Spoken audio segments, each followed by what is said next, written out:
G table looks now after the second round of matches. As you can see, England and Belgium both level on goal difference. They're both level on goals scored as well. So if the final match between the two countries was to finish as a draw, fair play, the amount of yellow and red cards would be the way the two teams are separated. At the moment, England have 2 yellow cards, Belgium have 3. So that would determine the final placings. There are the final group matches, Panama and Tunisia on Thursday at 7, kicking off at the same time as England-Belgium, which will decide who wins the group. But England through to the last 16 with Belgium from that group. Damien Duff, 6-1. What did you think?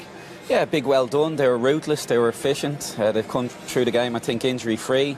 Second half, they've conserved energy, made substitutions, took their foot off the pedal a bit. You know, there's 3 types of people that watch England for me. There's the ones that build them up to enjoy watching them fail. There's the ones that build them up because they're maybe delusional enough to think they actually have a chance of winning it. And I guess the third type would be the ones that are kind of watching them this time around. You know, no expectations, no pressure, just encouraging, supporting them. Let's see how they go. And I think the most important thing going forward now is for that group just to stay grounded and just to let England players go about their business quietly now and not to get carried away and start building them up, because I think they've been impressive, and they've been impressive since the start of the tournament. Which group are you in? I'm just going to let them go quietly about their business and I'm certainly not going to get carried away, but a big well done. And Keith, which classification do you put yourself in there? I would say the latter. Okay. I said at the top of the programme, for years and years, this generation of English teams has been built up to fail, and they've struggled with opposition like this down through the years. They've dealt with the opening 2 games well. I do think that late winner against Tunisia just relieved the whole camp and let them focus on this game with that little bit less pressure on it, and they've dealt with it very, very well.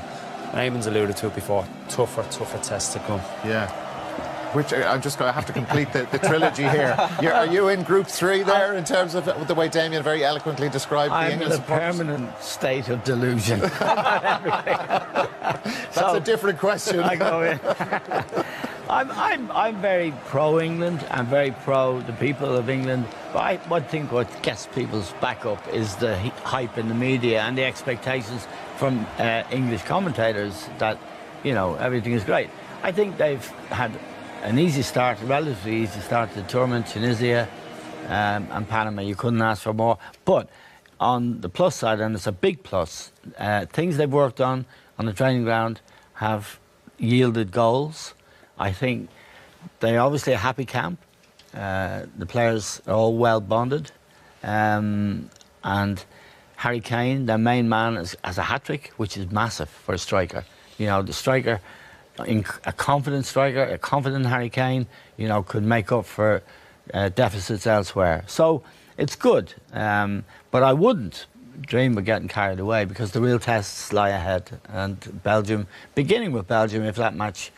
But I can see them now, because the group they're going to play is either Japan, Poland, Senegal, Colombia. They've all looked not so good. So you could see England getting to the quarter-final without much difficulty, and then they meet the really good teams.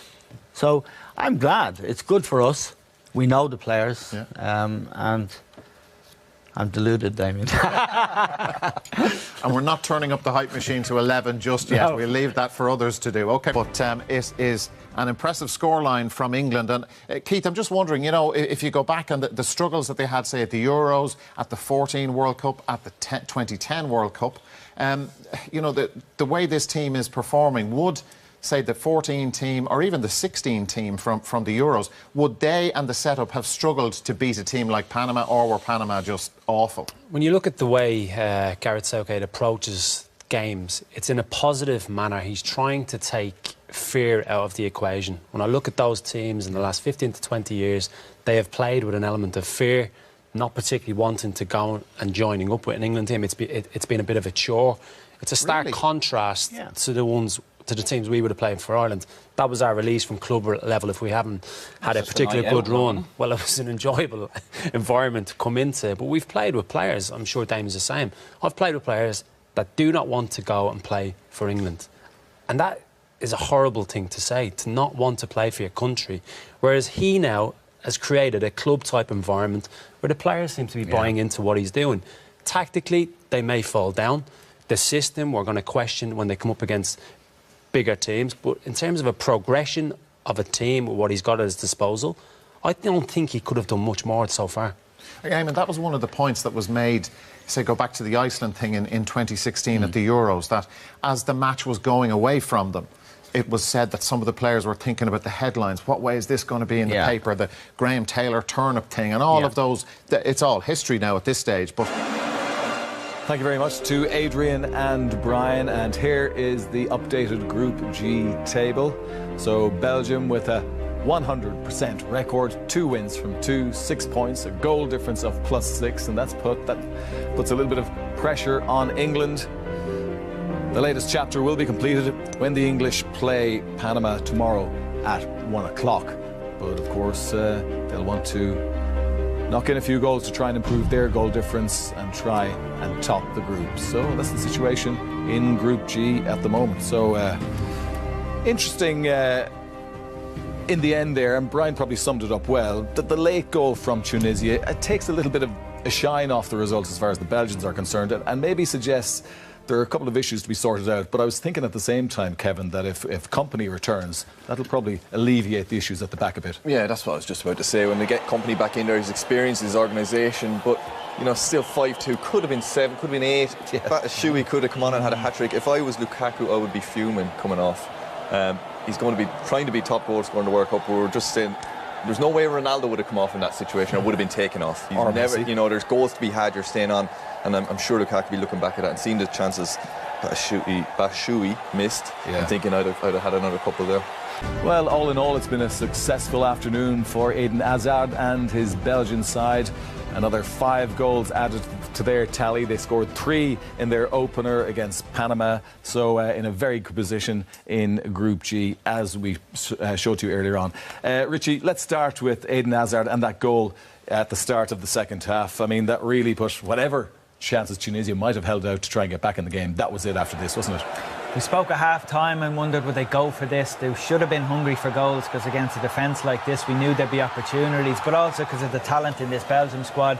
De Bruyne here, for example, that's a really good ball in behind the defender. Ben Allouane, one of the substitutes who came on, completely lost, but it was the quality of the ball, the timing of the movement. Naguez there as well tries to come back. The goalkeeper, I think, did quite well actually not to concede what would have been a penalty, which probably would have been the end of his game. You can see him there, he just pulls back, he's concerned not to do that. So really tidy finish, the kind of skill we're used to seeing from these Belgian players, which that put any lingering doubt about the result, which none of us felt there was anyway, but that put it out of sight at that stage. Yeah, we've got to try and keep the view of Belgium balanced for the moment, because it's only the second game in.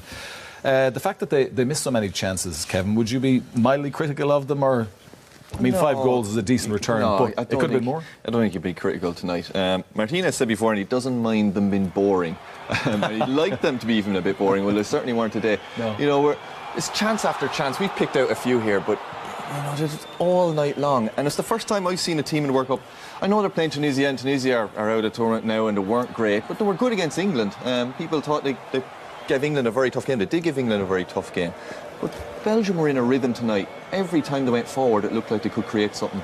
It was really impressive. You know, Hazard, Lukaku and Mertens get a lot of mentions. I thought Carcasso was excellent getting forward on the left. And it's just, you could pick the front three out definitely. You could pick all their midfield. De Bruyne was class again. This ball here by Carcasso.